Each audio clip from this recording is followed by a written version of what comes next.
So okay. ఇలాంటి సిచ్యువేషన్‌లో 'దిల్ రాజు' గారు, ఏలూరి విజయ్ గారు అండ్ రాయుడు గారు.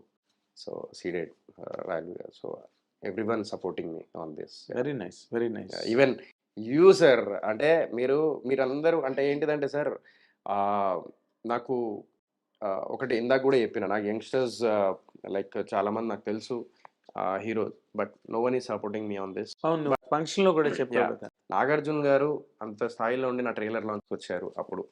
లైక్ మిస్టర్ ప్రెగ్నెంట్‌కి. అవును.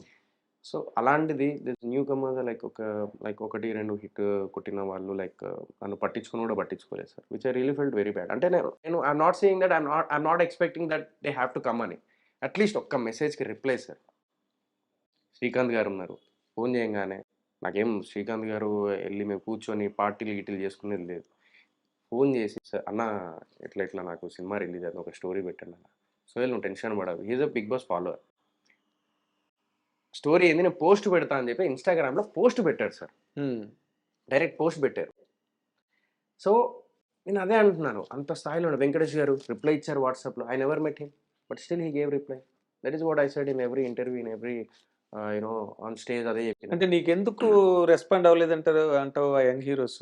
So, I don't know sir what is happening. Like అంటే నేను రియాలిటీ షో నుంచి వచ్చానేమో, సక్సెస్ అవ్వలేదేమో. I don't know like so many aspects of and at least reply sir. I am expecting only reply. Okay. Okay. I don't want to reveal the names because I don't want to blame them because they are also struggling. Of course. So I don't want to involve in their personal life. But నేను దేనికి hurt అయినా అనేది I just want to explain you. అర్థమైంది. కానీ నేను ఒక్కటే చెప్తాను sir. వీళ్ళందరూ ఈవెన్ నేను వీళ్ళందరూ గాని లేకపోతే ఇప్పుడు అప్‌కమింగ్ యాస్పిరింగ్ యాక్టర్స్ గాని అందరూ నేర్చుకోవాల్సింది ఏందంటే సీనియర్స్ దగ్గర నేర్చుకోవాలి. చిరంజీవి గారి దగ్గర, నాగార్జున గారి దగ్గర, వెంకటేష్ గారి దగ్గర, బాలకృష్ణ గారి దగ్గర, జగపతి బాబు గారి దగ్గర, శ్రీకాంత్ గారి దగ్గర వీళ్ళందరిని దగ్గరుండి చూసి వాళ్ళు they have seen a long career. Yes. So మంచి చెడు, యెస్. కష్టం, నష్టం, Yes. సాధక They know. బాధక అన్నీ తెలుసు వాళ్ళకి. They know. They have seen the world. 100% Venkatesh గారి ముందు మేమందరం ఎంత సార్? మరి అసలు అందరం ఎన్నో ఎంత? ఎన్నో జనరేషన్. మరి మేమంతా ఎంత మేము? అదే. Why should he give reply? అవును. ఆయన ఇచ్చారు. సో, శ్రీకాంత్ అన్న అంటే ఆయన ఆయన సినిమాలు చూసి పెరిగినోళ్ళం. అవును. పోస్ట్ పెట్టి నీకేం లేదు టెన్షన్ పడకు నేనున్నా.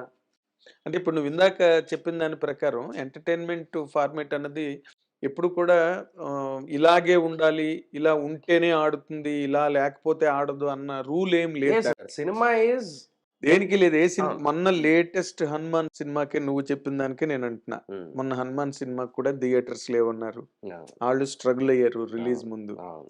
వాళ్ళు అంత డబ్బు ఖర్చు పెట్టి, అవును. అంత గ్రాఫిక్స్, అంత వ్యవహారం నడిపి కూడా దే ఆల్సో స్ట్రగుల్డ్ అవును సార్. అవును. రిలీజ్ ముందు. అవును. So that's a very common thing. Common thing in this common thing in the film industry. అవును sir. It struggle for success. Yes. అది దాని గురించి పెద్ద ఇదేం లేదు. కాకపోతే వాళ్ళు నీకు రెస్పాండ్ అవ్వలేదని నువ్వు అఫెండ్ అయినట్టున్నావు. నో అఫెండ్ బట్ నువ్వు at the very same time నువ్వు ఆనందపడాల్సింది ఏంటంటే, నిన్న ఇందాకలు కూడా చెప్తున్నావు నువ్వు. చిరంజీవి గారు ఎంత బాగా రిసీవ్ చేసుకుని పలకరించి యాహ్! మాట్లాడారు అవును సార్ సార్. అని అవును. చెప్పి. వాటికి నువ్వు ఆనందపడాలి. డెఫినెట్‌లీ దట్స్ ఆ! వాట్. అదొకటి వీళ్ళు సార్. కాదు కదా! రేపు ఆడియన్స్ రిలీజ్ అయ్యి ఆడియన్స్ మెచ్చుకున్నప్పుడే వాళ్ళిప్పుడు నీకు ఫోన్‌లు చేసి మెసేజ్‌లు పెట్టినా నీకేం ఉపయోగం లేదు. అవును సార్. అవును. Is it not? Yes sir. True. Cinema release so అయ్యి బ్రహ్మాండంగా ఉందిరా బూట్ కట్ బాలరాజు అంటే అప్పుడు నువ్వు అవును సార్. జెండా అవును. ఎగరేయొచ్చు.